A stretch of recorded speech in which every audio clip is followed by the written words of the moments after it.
برج دلو۔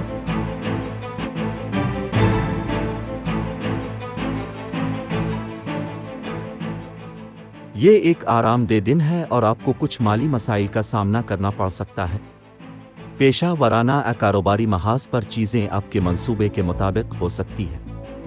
جو لوگ وقفے کے لیے ترس رہے ہیں وہ سفر پر جا سکتے ہیں۔ کچھ لوگ ذہنی سکون حاصل کرنے کے لیے روحانی مقامات کے سفر کا بھی منصوبہ بنا سکتے ہیں۔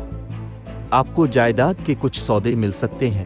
ایسی کسی بھی اسکیم میں اپنی محنت سے کمائی گئی رقم لگانے سے پہلے آپ کو کافی تحقیق کرنی چاہیے۔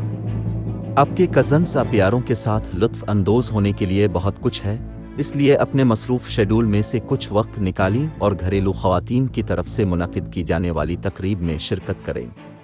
مالی معاملات۔ مالیاتی محاذ پر یہ دن سازگار نہیں ہے۔ آپ کو کسی سے مالی مدد مانگنی پڑ سکتی ہے۔ گاہکوں سے بقایا ادائیگیاں حاصل کرنا آپ کے لیے مشکل ہو سکتا ہے۔ معاملات جلد ہی حل ہو سکتے ہیں، اس لیے تھوڑا انتظار کریں۔ گھریلو اور خاندانی معاملات۔ خاندانی محاذ پر یہ ایک عام دن ہے۔ ہو سکتا ہے کہ آپ کو گھر پر پارٹی کے اہتمام میں شرکت کرنی پڑے۔ والدین آپ کے لیے شادی کی مناسب تجاویز تلاش کر سکتے ہیں۔ خاندانی محاذ پر کچھ بھی پیچیدہ نہیں ہے۔ کیریئر، ملازمت اور کاروبار۔ کسی اہم کام کو مکمل کرنے کے لیے آپ کو اضافی گھنٹے لگانے پڑ سکتے ہیں۔ نیا کاروبار شروع ہونے میں زیادہ وقت لگ سکتا ہے۔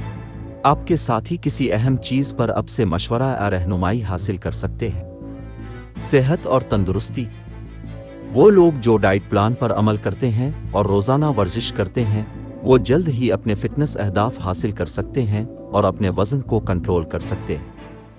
کچھ لوگ ذہنی سکون برقرار رکھنے کے لیے روحانی مقامات کے سفر کا منصوبہ بنا سکتے ہیں۔ محبت و قرابت۔ یہ محبت کے محاذ پر ایک عام دن ہے۔ آپ کو اپنی محبت کی زندگی کو دوبارہ زندہ کرنے کے لیے مزید کوششیں کرنی پڑ سکتی ہیں۔ کچھ کو شادی کی مناسب تجویز بھی مل سکتی ہے اور جلد ہی شادی کے بندھن میں بندھ جائیں گے۔ اپنی مشکلات اور مسائل کے حل میں آسانی پیدا کرنے کے لیے صدقہ کریں اور ہو سکے تو بھوکے لوگوں کو کھانا عطیہ کریں۔ لکی نمبر 4۔ لکی رنگ سرسوں۔ آج کے دن دوستی اور رشتہ ازدواج کے لیے موزوں افراد ہیں۔ برج جوزا۔ باقی تمام برج کے لوگوں سے احتیاط برتیں۔ آج کے دن ملازمت اور کاروبار کے لیے موزوں افراد ہیں۔ برج حوت۔ باقی تمام برج کے لوگوں سے احتیاط برتیں۔